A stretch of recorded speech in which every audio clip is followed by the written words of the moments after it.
So let's talk about Georgia Tech. Glass ceiling was the reason I moved on from Georgia Tech. Georgia Tech was really casual, really family-like. I mean, it's like people talk about religion all the time and shit. Victor Lawrence, some shit, I forgot his name, from North Carolina. He was uncomfortable. He's like, don't talk to religion. Like, I understand now, but I ain't know because everybody else feel comfortable. But you know what I did? I ain't talking about shit about him no more. And he was funny because he was the first out of the North Carolina invasion. You know, East Atlanta got racist as a motherfucker when all the motherfuckers from North Carolina came down. And Victor had blatant issues. He was like, he wanted to find out what some craftsman homes were. So I was like, go down Moreland Avenue. I went down to Reynoldstown, and it's kind of rough over there. It's kind of rough, like people hanging out. Kind of rough. And, that was just a prelude to my North Carolina nightmare in East Atlanta, featuring Cole Baker, formerly of Red Hat Enterprises, and her child molesting ass son, Luke C. Baker, who I did menace. And my IT career went down the drain after that. We're going to go back to that. But anyway, Victor wanted to be channeled. Understand, I was from North Carolina, and a bunch of black guys standing outside on the corner, scary as fuck to me, okay? That was Victor Lawrence, or whatever his name is. Now, as far as glass ceilings go, me and Erica, they all kind of rumors in my head. Yeah, I heard, but she wanted to have a child. We was doing this program called Regular Pioneering in Jehovah's Witnesses, where we had to go out in the field service, like the preaching work, for like 70 hours a month. So that was like our thing, like our couple thing, like, teaching the Bible people 70 hours a month. So this is a lifestyle. So it's like, it was working good. Like, and weird shit happened, like magic happened at Georgia Tech. Like, I needed 2 weeks off to go to Pioneer School, where it's like this Bible school where you like just study how to talk to people at the door and how to have Bible study to people. Basically, a religious marketing course is what it was.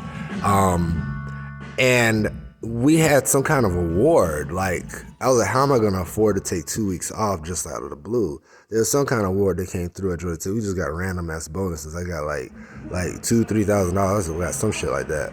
But after that, we went to the Ethiopian congregation and we learned Amharic. That's how we became multilingual. Even though I knew Spanish, at least, I can't speak it, but, I can answer commands a lot of times. Like, I used to live in a Spanish household in the Bronx. And, if you talk to me in Spanish, I just do shit. And NASA say I talk Oromo in the house. Swahili. I'm hard. So you ain't gotta talk to me in English. Just talk to me, I just do shit. So anyway, let me see what I was saying. Oh yeah. Amharic. So we was in Amharic, but it was hard because it's like there was a lot of commuting because most Ethiopians live like out in the suburbs and we out in Decatur. So it was like we started getting that bug to have a child. So we tried our hardest to have a child the natural way. Then Erica like a genius at doing research. So she found this doctor in Chicago named Dr. Sherban. And his weird ass, you go in the IVF clinic, it's like a bunch of cattle. Like, they just herd the women in these stalls like some damn cows. So, I had $19,000 in my teacher retirement fund, and we took that, we had a child. Oh, no. I'm telling the story backwards. I wanted to do it, but the problem was $60,000. And my car payment was $400 a month for my Mustang, our Mustang. Erica's Mustang, I bought it for Erica. I just kind of took over the thing because the bitch ain't want to take care of shit. And we decided we needed more money because $60,000 was just not really enough for our lifestyle at the time. We had a real high output lifestyle. We shop at, buy fancy shit. We didn't really know how to spend money that good. But it wasn't that much money, for a two-person household, because when we were Jehovah's Witnesses, the whole idea was like, Erica was a lot like Moon and Star too. I always attracted to controlling ass women. And she told me when we was dating, you gonna make $50,000 a year and you gonna buy me a Cadillac Seville. That was Erica's rule. And so I went on and did that shit. But I didn't buy the Cadillac, I bought like a Cutlass. So, she had to downgrade a little bit. But anyway, I told Raj I need a raise because I hacked the system, the payroll system. I just went and looked in the databases, because I wasn't supposed to, you ain't supposed to look at that kind of data. So I hacked it. I got the root password. Let me go see how much motherfuckers make around here. And white men were paid the most.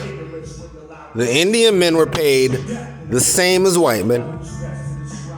White women and African American men, Ethiopian American men, because it's like I was told we're gonna drop Somalia for a minute, because all Africa is Ethiopia. So Ethiopian American men were making the same amount as white women, except for Angela DuBose. Angela DuBose is the highest paid there. And I was like, this is just blatant discrimination. This is fucking disgusting. So I went to Raj Vuchatu, whatever the fuck, and I said, I want a raise. And he let me know I had a stable job, but I was at the limit. Raj did not want me touching production systems. And the facts was, Carl blew up some shit. He had to take a slice out of the company web, so the GTRI primary web server. And yeah, I had some old bootleg shit, backup setup, where it was like some USB drives. But Carl was able to recover the GTRI front-facing website. He ain't even know the backup. Well, maybe he knew the backup was there. But I worked with Angela Cantor, and because I found this shit called RDiff Backup. And we worked together, and we made a backup system. It was out of some hard drives. And there was some drama. Carl got sent over to another lab. Him and Raj was always fighting like cats and dogs. But the whole point was this: if I'm making $60,000 and I can't touch the production systems, what the problem is? There's a dude named Ranjan. Ranjan was kind of crooked at the time, but he was new. He was an immigrant. You know how immigrants would be figure till you make it, shit like that. And he said they still practicing the caste system around here. You just don't know it, and they don't really understand how fucked up they are. Because Ranjan was black as a set of tires, black as a set of Goodyears. Because Dr. Umar Johnson let you know in Hidden Colors that back in the day, India was called East Ethiopia. They were known as the straight-haired Ethiopians. So basically, they're our cousins.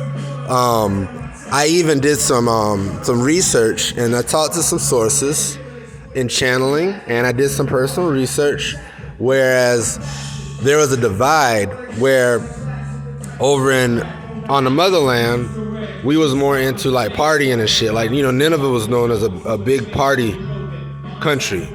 And they kind of went on to do some other things on the other side of the Red Sea.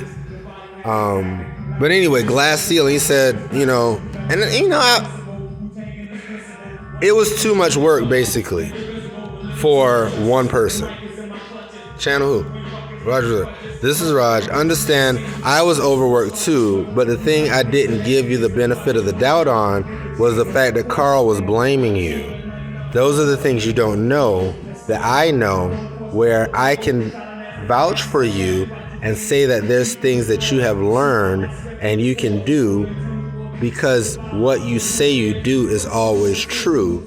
You never lie about deadlines, and you make sure that your work has no loose ends and everything's fine. So it takes you longer sometimes, but the shit just works after you do it. Just say that I'm channeling you and I like you. Just like that, start this video.